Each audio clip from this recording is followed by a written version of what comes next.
Alright, what's up guys? So here's what we're going to do today. We are going to replace my stock horn on my 95 Harley-Davidson Heritage Softail. As you can see, most of my bike is matte black powder coated with the rougher finish.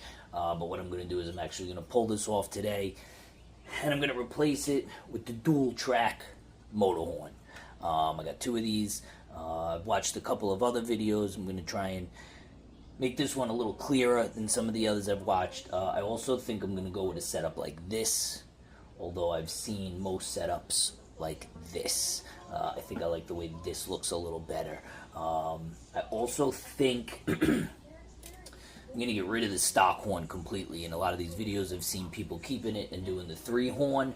To be honest with you, I think it's a little bulky, and I think it's going to look a little nicer with the 2 horn setup. Hopefully I can do that.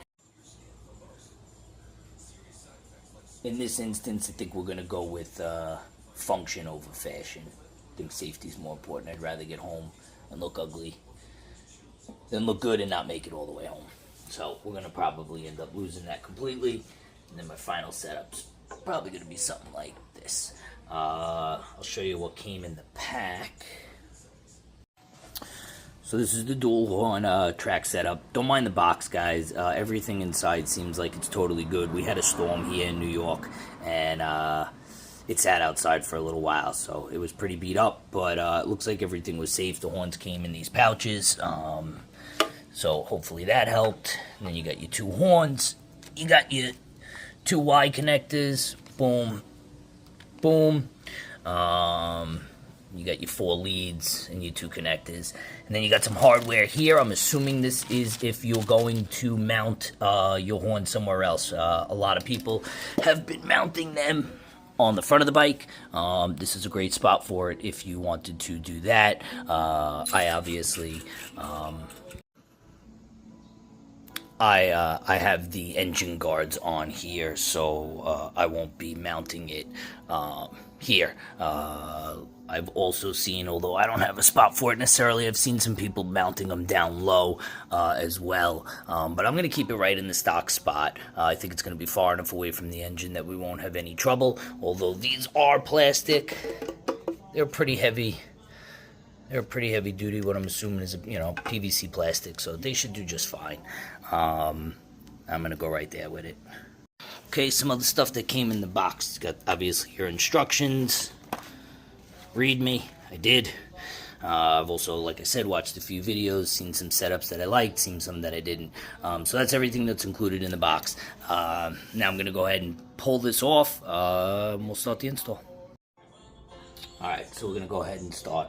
Get this off. I have just a decorative bolt on here, so that just comes off by hand. Got a 1/2 inch socket. Just gonna break this loose.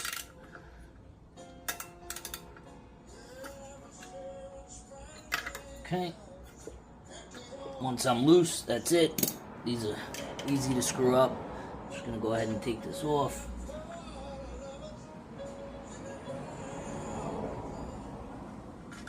Keep everything together.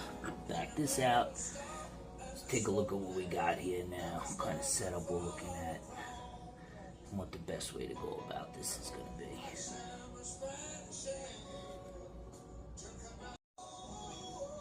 be. Alright, so we took this off. Now we're going to disconnect our 2 leads. Just wiggle them off.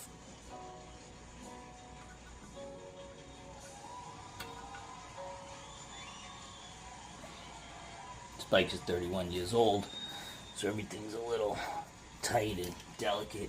Alright, so we got everything off now. Again, I think I'm going to shoot for... that's not going to work with my choke. It's not going to work with my choke.